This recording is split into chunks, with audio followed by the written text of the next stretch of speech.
Hello hello hello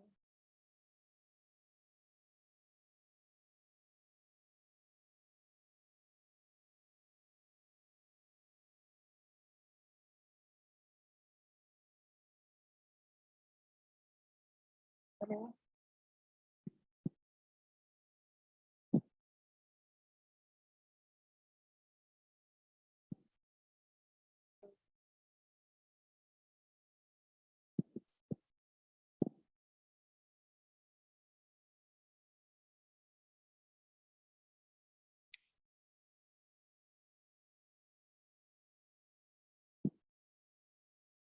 hello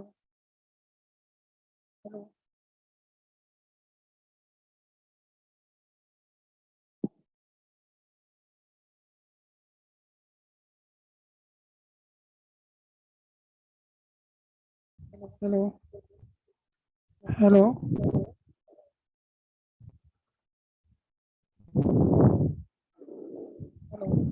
hello hello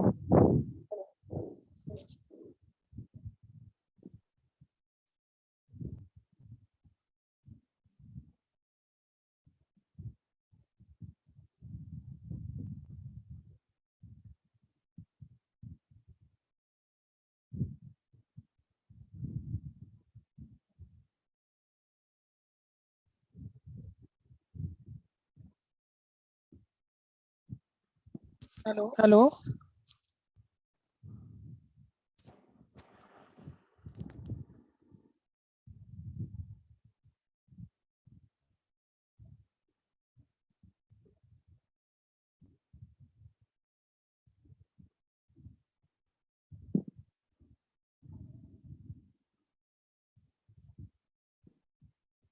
hello hello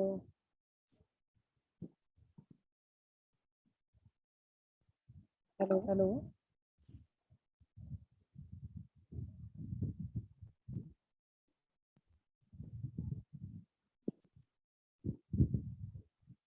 hello हाँ, आप लोग को मेरी आवाज आ रही है? सर, आवाज आ रहा है। सुबह वाले आईडी पे सर ओपन किए हैं, नीचे वाला जो आईडी था उस पे नहीं ओपन किए हैं। क्या चीज? सर, जो 4 बजे वाला टाइमिंग पे जो मीटिंग था उसको ओपन नहीं किए हैं, तो बच्चे नहीं उस पे शो नहीं कर रहा है। 4 बजे वाले पे 4 बजे पे ही वाले ऑन पे ही ऑन करिए। करिए। नहीं सर, ये मॉर्निंग वाले क्लास को ऑन करने पे ओपन हो रहा है। जी मॉर्निंग वाले जी सर, हम भी ओपन कर रहे थे, नहीं हो रहा था, तो मॉर्निंग वाले क्लास पे ओपन किए तब हुआ है। देख रहे हैं क्या?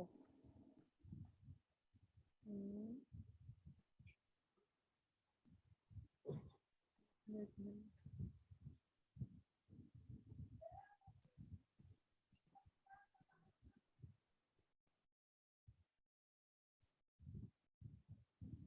मिनट। एक मिनट।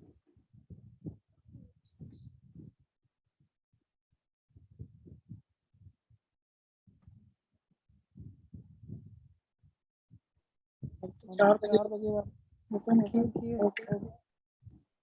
ठीक है।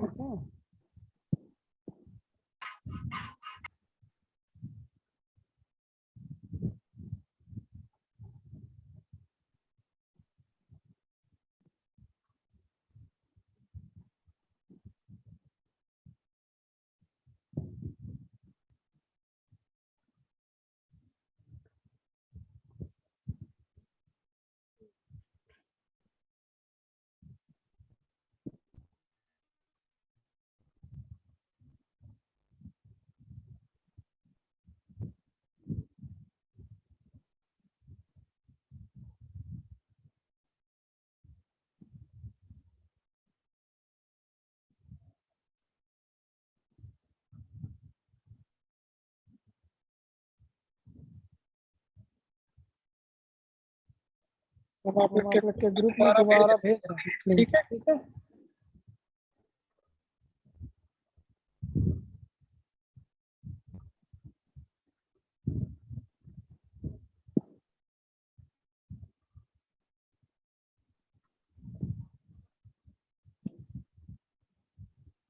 देखिए इस लिंक से ओपन है।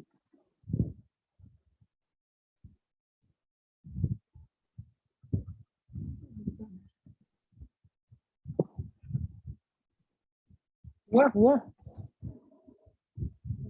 देखिए देखिए आप लोग।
सर स्टार्ट करिए, आ गए हैं बच्चे। हाँ स्टार्ट करें।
हम्म।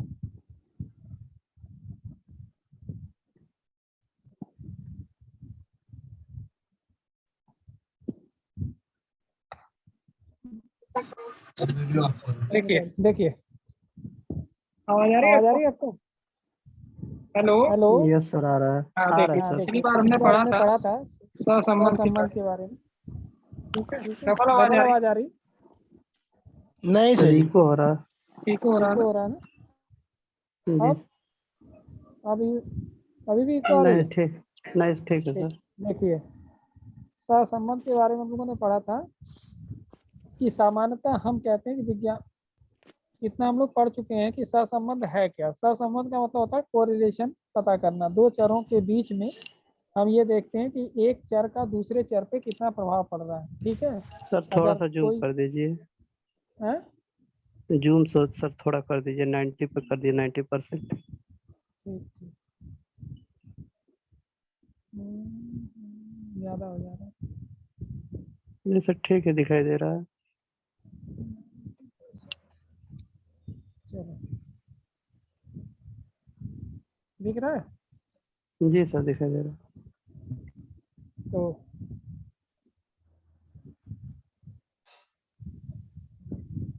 तो तो सहसंबंध के बारे में हम लोगों ने पढ़ा था कि एक चर का प्रभाव दूसरे चर पे कितना पड़ता है। ये सब तो हमने पिछली क्लास में पढ़ लिया था। ठीक है, कि कैसे लोग क्या सब्जेक्ट सेलेक्ट करते हैं और किसको क्या बनना चाहिए, किस सब्जेक्ट का क्या स्कोप है ये सहसंबंध से हम मालूम कर सकते हैं। लेकिन आज हम लोग सहसंबंध कैसे निकालते हैं, उसकी विधि क्या है, उसके बारे में देखेंगे। ये सब हो गया था हम लोग का। सहसंबंध की परिभाषा हो गई थी। सहसंबंध के प्रकार 2-3 तरह के सहसंबंध थे, धनात्मक, जी ऋणात्मक सर, हो और गया शून्य सर। सहसंबंध। ठीक है, इसके आगे चलते हैं। ये भी हो ये गया भी था। हो गया, ये हो गया। ये भी हो आइए गया। नीचे आइए। शून्य ये सहसंबंध। नहीं, हाँ ठीक है, सर, ये भी हो सहसंबंध गुणांक। गया। अब ये देखिए, जी सर, यहाँ से शिक्षा के क्षेत्र में बहुधा फलकों को 2 श्रेणियों में संबंध की मात्रा निर्धारित करने की आवश्यकता होती है। इस संबंध को सहसंबंध गुणांक कहते हैं, माने कोएफिशिएंट ऑफ कोरिलेशन निकाला जाता है। उपरोक्त विवेचना के आधार पर निष्कर्ष निकाला जाता है कि धनात्मक सहसंबंध, ठीक है, एक मिनट, धनात्मक सहसंबंध में एक चर राशि में निपुणता अधिक होने पर दूसरी राशि में भी अधिकता आती है। जैसे कहा जाता है ना कि अगर कोई आदमी बहुत अधिक पढ़ रहा है तो उसके नंबर क्या आएंगे, अच्छे आएंगे। तो ये कोरिलेटेड हो गया, अच्छा अधिक देर तक पढ़ना और उसके नंबर का अच्छा आना एक दूसरे से कोरिलेटेड है। एक चीज बढ़ रही है तो दूसरी चीज बढ़ रही है। और ऋणात्मक सहसंबंध में क्या था कि एक चीज बढ़ेगी तो दूसरी चीज घटेगी। या सपोज करिए किसी चीज का रेट बढ़ जाए मार्केट में तो लोग उसके खरीदार जो होंगे कम हो जाएंगे, तो ये ऋणात्मक सहसंबंध हो गया। और कुछ चीजें ऐसी हैं जिन पे रेट बढ़ जाने से या घट जाने से कोई फर्क नहीं पड़ता है। अगर सपोज करिए कि 10 लाख की कार कोई आती है और उसके रेट में थोड़ी बहुत कमी हो जाए 25-30 हजार की, तो कार की बिक्री पे कोई फर्क नहीं पड़ेगा, ना बढ़ेगी ना घटेगी। जितनी पहले बिकती थी, क्योंकि अमीरों के लिए 20-25 हजार रुपए की कोई वैल्यू नहीं है। अगर 20-25 हजार किसी चीज की कीमत बढ़ती है घटती है तो वो उनके बीच में कोई रिलेशन नहीं पाया जाएगा प्राइस का और उसकी परचेजिंग मात्रा पे। ठीक है, तो यह शून्य सहसंबंध हो गया। कोई भी सहसंबंध जो है +1.00 से -1.00 तक होता है, और 0.00 मतलब शून्य सहसंबंध। तो इसी के बीच में जितने भी आंसर आएंगे हमारे सहसंबंध के, वह +1.00 से लेके -1.00 के बीच ही आएंगे। वास्तव में सहसंबंध हमें यह दर्शाता है कि दो राशियों के मध्य, यानी उनका नेचर क्या है, एक के बढ़ने पे दूसरे पे क्या असर हो रहा है, कम हो रही है, अधिक हो रही है। इस दृष्टि से सहसंबंध गुणांक वह अंक होता है जो हमें यह संकेत देता है कि दो चरों के बीच में किस सीमा तक एक दूसरे से संबंध है। ठीक है, तो ये बताने के लिए ये तो डेफिनेशन हो गई। सहसंबंध परिणाम की व्याख्या कैसे की जाती है। अगर एग्जाम में क्वेश्चन आता है आपका सहसंबंध का, तो आप निकालने के साथ साथ ये भी देखेंगे कि उसके परिणाम की व्याख्या भी लिखेंगे चिन्ह के साथ, प्लस माइनस के चिन्ह के साथ। अगर नहीं लिखेंगे तो आपके नंबर क्या होंगे, कट जाएंगे। तो सहसंबंध गुणांक प्राप्त निष्कर्षों की व्याख्या करने के लिए हमें चिन्ह का प्रयोग करना पड़ता है, यानी प्लस और माइनस का। और परिणामों की मात्रा, मैग्नीट्यूड, वो वैल्यू होती है, संख्या में जो आती है वो उसका मैग्नीट्यूड होता है। इन दो बातों पर ध्यान देना चाहिए। यदि सहसंबंध गुणांक धनात्मक है तो इसका अर्थ यह है कि होगा कि दिए गए वितरण में एक चर राशि बढ़ने पर दूसरी चर राशि क्या होगी, बढ़ेगी। और अगर एक के कम धनात्मक है तो एक के बढ़ने पर दूसरी बढ़ेगी। और अगर एक चर राशि के बढ़ने पर दूसरी घट रही है तो वो ऋणात्मक। और अगर कुछ भी नहीं हो रहा है तो शून्य। उदाहरण के लिए बालकों की बुद्धि लब्धि और उनकी विषयगत उपलब्धि को देखा जाए तो इनमें क्या है, धनात्मक सहसंबंध है। अगर कोई बच्चा बुद्धिमान है तो उसकी हर विषय में नॉलेज जो होगी वो थोड़ी सी ब्रॉड होगी। ठीक है, सहसंबंध ज्ञात किए जाते हैं। इस स्थिति को सहसंबंध गुणांक धनात्मक यानी पॉजिटिव होगा। गणितीय तथ्य, मैथमेटिकल फैक्ट की व्याख्या करते हुए कहा गया कि जैसे जैसे बालकों की बुद्धि लब्धि IQ बढ़ेगी उनकी विषयगत उपलब्धियां भी बढ़ती जाएगी। इसी प्रकार विपरीत सहसंबंध ऋणात्मक तब होगा जब एक चर राशि घटेगी तो दूसरी बढ़ेगी। यदि मनुष्य की आयु और उसकी मतलब स्मृति देखी जाए, अगर इंसान की आयु जैसे जैसे बढ़ती है उसकी याद करने की जो कैपेसिटी होती है वो कम होती जाती है, तो इसमें ऋणात्मक संबंध होता है। जैसे जैसे आयु बढ़ेगी उसकी याद रखने की क्षमता जो है क्या होती जाएगी, कम होती जाएगी। इसे गणितीय तत्व की व्याख्या करते हुए जैसे जैसे व्यक्ति की आयु बढ़ी उसकी स्मृति क्षीण होती गई। तो यहाँ सहसंबंध के लिए गिलफोर्ड तालिका बनी हुई है। गिलफोर्ड महोदय ने तालिका बनाई थी कि 0.00 से लेके +-0.20 तक जो है नगण्य सहसंबंध पाया जाता है। मतलब अगर इसके बीच अगर आपका आंसर आ रहा है लगाने पे क्वेश्चन तो आपका नगण्य सहसंबंध है। और प्लस माइनस का मतलब कि आंसर में आप प्लस माइनस जोड़ देंगे, ऋणात्मक है कि धनात्मक है। और 0.21 से लेके 0.40 तक है निम्न है, 0.41 से 0.70 तक है सामान्य सहसंबंध पाया जाता है। अगर प्लस में आ रहा आंसर तो धनात्मक और ऋण में आ रहा है तो ऋणात्मक। इसी तरीके से 1.00 पे अगर आता है तो पूर्ण परफेक्ट सहसंबंध है। ठीक है, या आप कह सकते हैं कि कोई सहसंबंध नहीं है। अगर 1 आ गया तो मतलब वो पूरी तरह से एक दूसरे पर डिपेंड है, परफेक्ट है। तो सहसंबंध गुणांक ज्ञात करने की विधियां, तो अब विधियों में तीन विधियां हैं, एक क्रमागत विधि, एक गुणन आगुण विधि। तो दो विधियां आपके एग्जाम में मतलब कोर्स में है, और प्रकीर्णन आरेख विधि जो स्कैटर्ड डायग्राम मेथड है वो आपके यहाँ यूज नहीं होता। तो आप इन्हीं दो विधियों पे सवाल को लगाने की कोशिश करेंगे, जिसमें से स्पीयरमैन मेथड आसान और गुणन आगुण विधि थोड़ी सी कठिन है, पियर्सन मेथड। ठीक है, अब आगे देखिए स्पीयरमैन की जो क्रमागत विधि है, रैंक डिफरेंस मेथड। तो क्रमागत विधि में हम श्रेणी क्रम विधि के नाम से भी जानते हैं, और इस विधि का प्रतिपादन चार्ल्स स्पीयरमैन ने किया था, और उन्हीं के नाम पर इस विधि को स्पीयरमैन का सहसंबंध या रैंक विधि भी कहते हैं। ठीक है, और लैटिन भाषा के पी या रो से प्रदर्शित करते हैं। ये हमने उस दिन भी पढ़ाया था, थोड़ा सा पीछे का रिवर्स पढ़ा रहे हैं। जी ठीक सर, है, हो गया सर। हाँ ये हम हो गया था और पढ़ा रहे हैं दोबारा। तो देखिए रो का फार्मूला था 1 - 6 sigma D square N square -1। तो इससे सहसंबंध निकालते हैं। जैसे यहाँ एक क्वेश्चन दिया हुआ था कि अर्थशास्त्र और गणित के दो विषयों के नंबर दिए हुए हैं विद्यार्थियों के, इसी तरह आपको भी एग्जाम में आएगा। बस ये है कि इतना ज़्यादा डाटा ना आके, 10 विद्यार्थियों का है तो 1 2 3 4 5 6 7 8 9 10 11 12 बच्चों का है। तो आपके में 10 या 5 का ही आता है, ज़्यादा डाटा नहीं आता एग्जाम में। तो ये इतने बच्चों का डाटा है, और इस पे सहसंबंध गुणांक ज्ञात करना है कि अर्थशास्त्र और गणित के विषय में क्या सहसंबंध कोरिलेशन पाया जाता है दोनों विषयों में। तो इसको ज्ञात करने के लिए देखिए ये तालिका आपको बनानी होगी एग्जाम में। तो ये तालिका क्या कह रही है आपको, देखिए पहले आप छात्रों को ले लेंगे छात्रों को ABCD करके कोई भी नाम दे देंगे। ठीक है, इसने ABCD करके दिया नाम, एक मिनट, ए से लेके एल तक नाम दे दिया है, और अर्थशास्त्र में नंबर पाने वाले बच्चों को इस श्रेणी में रखा है, जैसे नंबर जैसे जैसे पाए थे वैसे वैसे रख दिया, गणित में भी वैसे वैसे रख दिया। फिर हम रैंकिंग लेंगे, R1 किसके लिए, अर्थशास्त्र के लिए, और गणित वाली R2। दो रैंक बनाए हमने, और रैंक कैसे देंगे, जो सबसे अधिक नंबर पाया होगा अर्थशास्त्र में उसको 1 नंबर देंगे, उससे कम पाने वाले को 2 नंबर, उससे कम पाने वाले को 3 नंबर। इस तरीके से रैंक देते चले जाएंगे। यहाँ पे इसने रैंक दिए हैं, रैंक में ये किसके रैंक है, अर्थशास्त्र के, और R2 किसके रैंक है, गणित के। इसमें भी वही फार्मूला कि जो सबसे अधिक नंबर पाया है उसको 1 नंबर, जो उससे कम नंबर पाया उसको 2, उसके बाद उससे कम 3। इस तरीके से डिसेंडिंग ऑर्डर में हम नंबर देते चले जाएंगे, बढ़े हुए क्रम से नीचे की तरफ, असेंडिंग में नहीं डिसेंडिंग में। जो सबसे अधिक पाया है उसको सबसे 1 नंबर। ठीक है, उसके बाद हम क्या करेंगे, R1 में से R2 को माइनस करेंगे।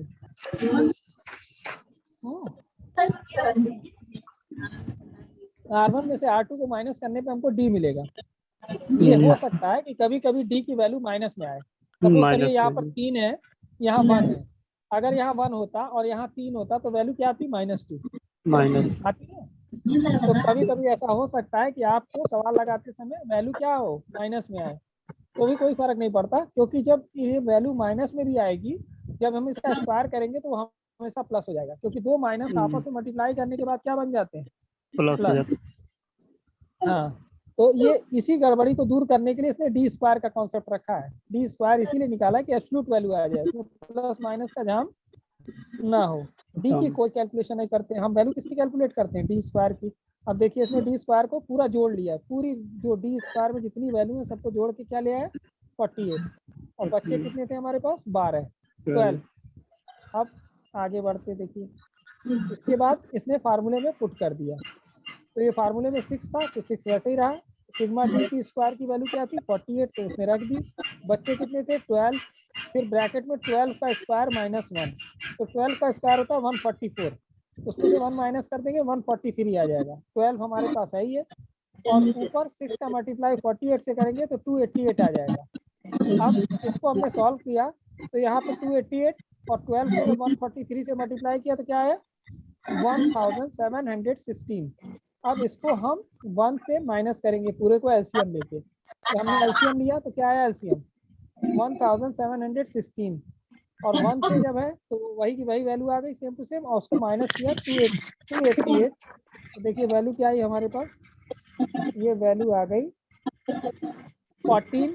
1428 अपॉन 1716। जब इससे इसको डिवाइड किया तो वैल्यू आई प्लस 0.83 यानी धनात्मक उच्च सहसंबंध। क्या है? धनात्मक उच्च सहसंबंध हमने निकाला इसका। तो इस तरीके से 2-3 क्वेश्चन 10 क्वेश्चन की प्रैक्टिस करेंगे तो आपको आ जाएगा। यहाँ एक दूसरा क्वेश्चन दिया हुआ है, इसमें इसकी व्याख्या भी लिखनी पड़ेगी। जब तक आप व्याख्या नहीं लिखेंगे तब तक आपको नंबर भी नहीं मिलेंगे।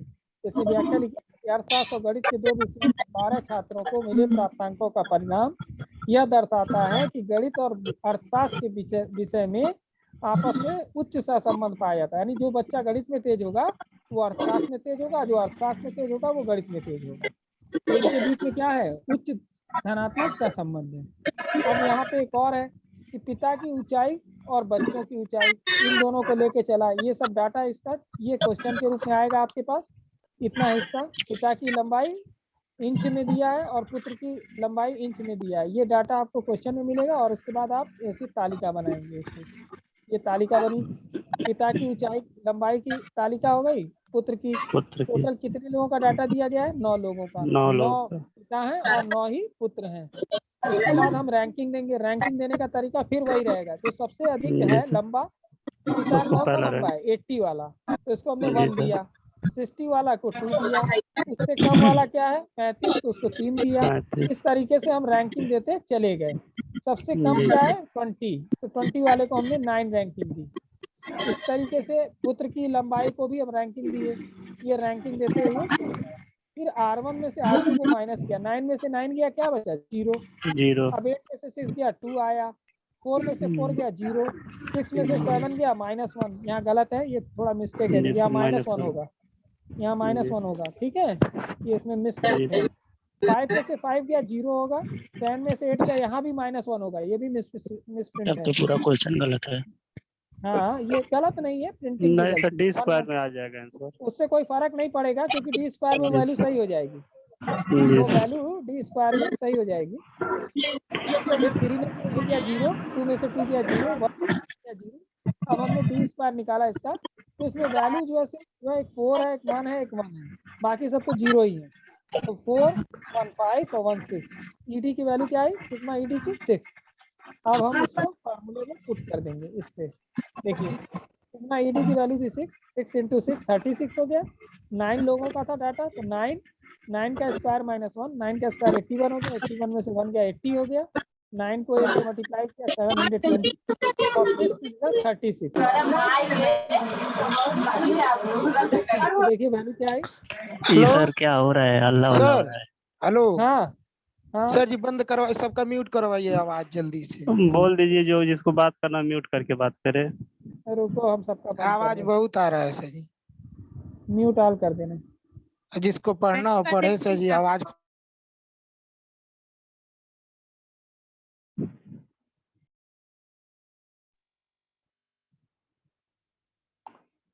अरे सर, आपका भी नहीं आ रहा आवाज।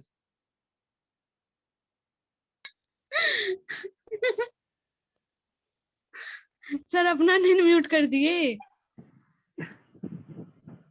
अपना सर म्यूट कर दिया, हम लोग का छोड़ दिया। हम बात करेंगे। अब आ रही है? हाँ सर, आ रहा है। चलिए देखिए, तो वैल्यू क्या आई? आप लोग अपना म्यूट कर लीजिए ना अपने से। अपने से आप लोग म्यूट करके किसका म्यूट करेंगे? म्यूट करेंगे तो पढ़ाई नहीं पाएंगे। ठीक है, हम म्यूट करते रहेंगे। देखिए कितने लोगों का ऑन है। दया यादव, बंद करिए आप लोग अपना अपना। ठीक है, बहुत लोगों का ऑन है, दिख रहा है हमको। देखिए फिर जो है वैल्यू क्या आई? +0.95 यानी कि पूर्ण उच्च सहसंबंध है, धनात्मक सहसंबंध। ठीक है, तो इसको भी आपको व्याख्या लिखनी पड़ेगी कि दोनों जो पिता पुत्र की लंबाई में संबंध है वो क्या है? उच्च सहसंबंध है, धनात्मक। अब इसकी सीमाएं क्या है? देखिए, स्थान क्रम विधि की अधिक विश्वसनीय तो है ये विधि, लेकिन क्या है इसकी भी सीमाएं हैं, हर चीज के ड्रॉबैक होते हैं, ठीक है।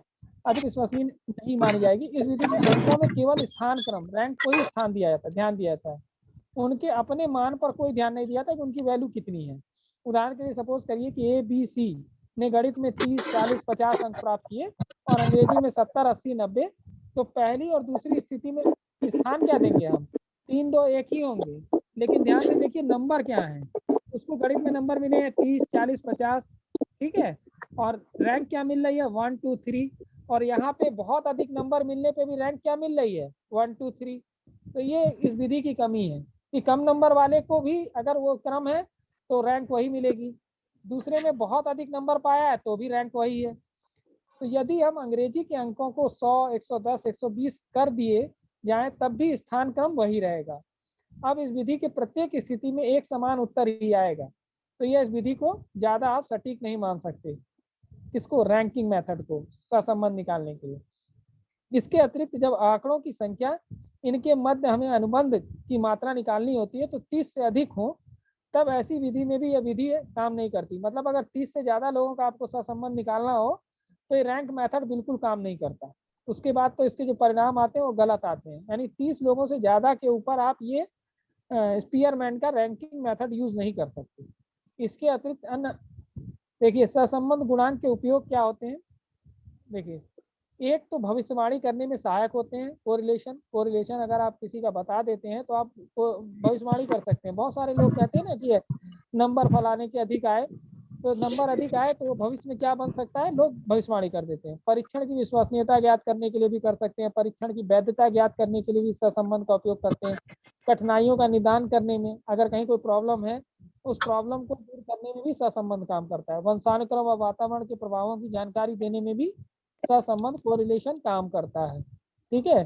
भ्रांतियों के निवारण में, यानी फॉल्स बिलीफ अगर किसी के अंदर है, जैसे कुछ लोगों ने कहा कि फलाने पेड़ पे दूध चढ़ाइए या पानी चढ़ाइए तो कोरोना भाग जाएगा, तो इस तरह के फॉल्स बिलीफ, इन तरह की फॉल्स बातों को दूर करने में भी सहसंबंध आपका काम करेगा, कोरिलेशन। कारक विश्लेषण के उपयोग में, यूज ऑफ फैक्टर एनालिसिस, किसी चीज का कारण ज्ञात करना हो, जैसे सपोज करिए कि एक बीमारी के बहुत सारे कारण हैं, जैसे कोरोना को ही ले लीजिए, बहुत सारे चीजें बता रहे हैं लोग कि सब हवा से फैल रहा है, पानी से फैल रहा है, चीजों के छूने से फैल रहा है, तो आप देखिए कि पर्टिकुलर आदमी को किस वजह से कोरोना हुआ, तो आपको एक अच्छा कारण मालूम होगा कि सबसे ज्यादा कोरोना किस कारण से हुआ। तो कारक विश्लेषण उपयोग आप कर सकते हैं, फैक्टर एनालिसिस में काम आता है सहसंबंध, तो आपको बताएगा कि सबसे ज्यादा लोग इन्फेक्टेड किस वजह से हुए, तो ये भी सहसंबंध भी वहां भी काम करता है। कार्य कारण संबंध स्थापित करने में, कॉज इफेक्ट रिलेशनशिप, ये भी आपको देखना है। सपोज करिए आपको ये देखना है कि इस समय कितने लोग इन्फेक्टेड हो रहे हैं, उसमें से कितने लोगों की जान चली जा रही है, कितने लोग बच जा रहे हैं, या आपको ये देखना है कि किस आदमी को वैक्सीन लगी थी उसकी जान को कितना खतरा हुआ। तो इस तरह के कोरिलेशन आप मालूम कर सकते, कोरिलेशन की मदद से मालूम कर सकते हैं कि क्या दवाई या करो मतलब टीका लगवाना इन्फेक्टेड है, मतलब सही है कि नहीं है। तो ये कोरिलेशन की मदद से आप मालूम कर सकते हैं। उपरोक्त बिंदुओं के अतिरिक्त सहसंबंध गुणांक की उपयोगिता ये भी है कि किसी विद्यार्थी को गृह परीक्षाओं में मान लीजिए अच्छे अंक मिल रहे हैं, स्कूल के एग्जामिनेशन में वो बहुत अच्छे नंबर पा रहा है, तो आप ये भविष्यवाणी कर सकते हैं कि बोर्ड की परीक्षा में भी वो अच्छे नंबर पाएगा, ठीक है।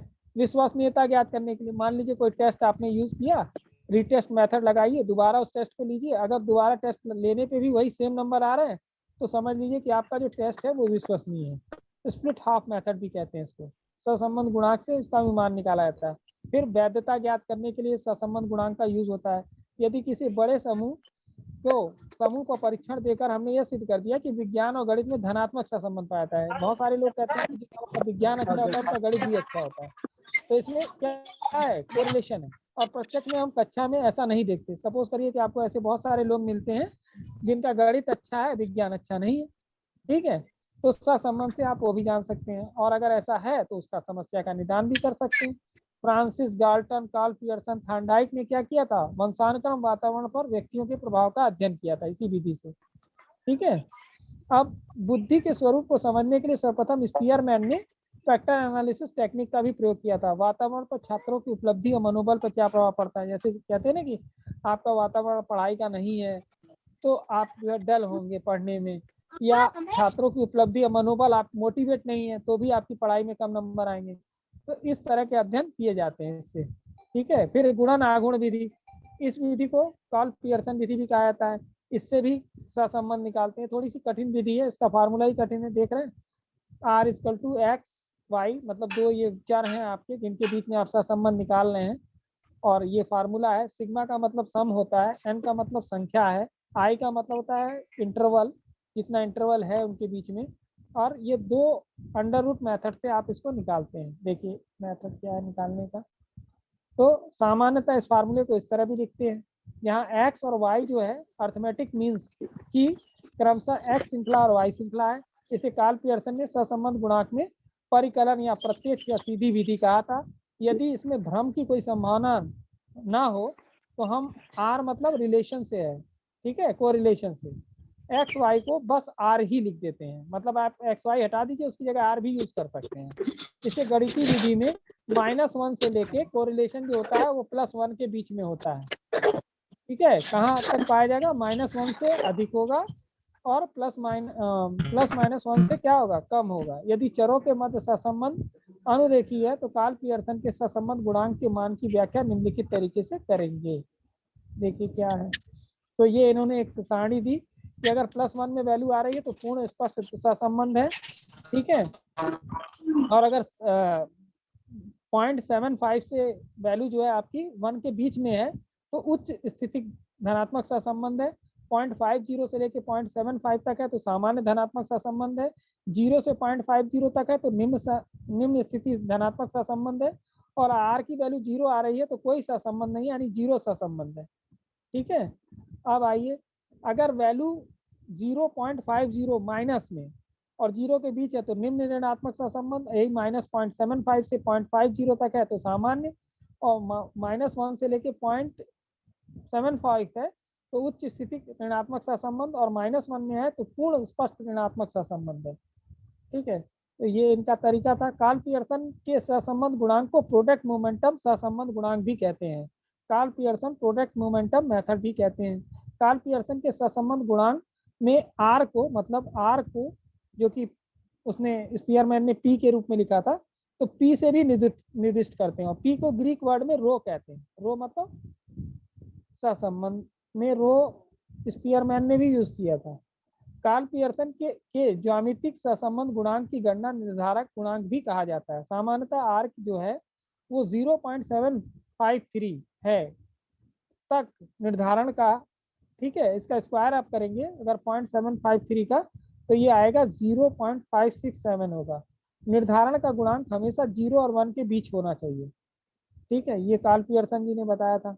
अब निकालने का तरीका देखिए, ये क्वेश्चन अगर है दो वेरिएबल है एक्स और वाई और ये सारणी दी हुई है तो आपको करना क्या है, ये दिया हुआ है इसमें मेथड कि आप एक्स और वाई को ले लीजिए।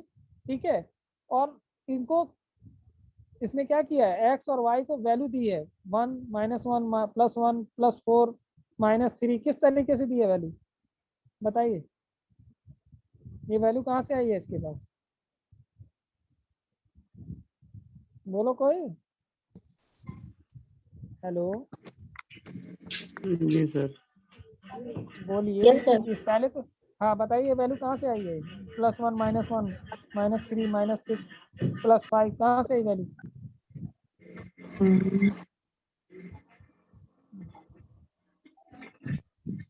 एक्स वाई को डिवाइड करने से। है एक्स वाई को डिवाइड करने पे नहीं, और बताइए। ऐसे नहीं आएगा। बताइए किससे आई है वैल्यू? इसको आप मीन निकालते हैं। जो 66 आया है ये कितने हैं डाटा? 6 है ना? 6 से डिवाइड करेंगे 66 को क्या आएगा? 11। 11। हाँ यस आएगा सर। ना? तो 11 को 10 में से 11 माइनस करेंगे तो क्या आएगी वैल्यू?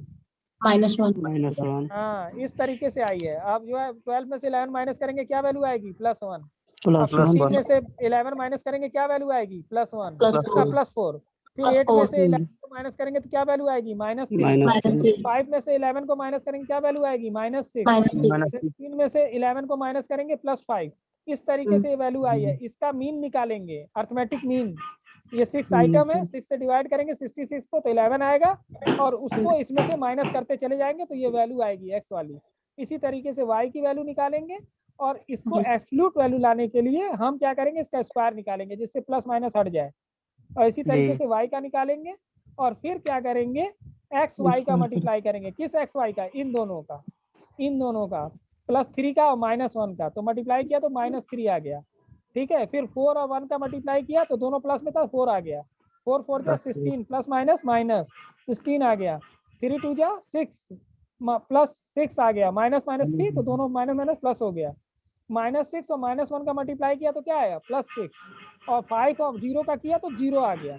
अब इसका सम निकाल लेंगे, इसका सम निकाल लेंगे, और एक्स स्क्वायर का सम निकालेंगे, वाई स्क्वायर का और एक्स वाई का सम निकालेंगे, साथ ही एक्स और वाई का सम निकाल लेंगे। ठीक है, और फार्मूले में पुट करेंगे, किसमें, इनके फार्मूले में। देखिए यहाँ पे उसने समझाया है कि कैसे कैसे इस वैल्यू को निकाला, जो हमने समझाया आपको। ठीक है, अब आगे आइए, फार्मूले में कैसे पुट करेंगे। तो ये फार्मूला है, इस पे उसने पुट किया। ठीक है, एक्स वाई की वैल्यू रखी, एक्स स्क्वायर की, वाई स्क्वायर की वैल्यू रख दी, तो आपका जो वैल्यू है वो उसने यहाँ दे दिया। ठीक है, आ रहा समझ में।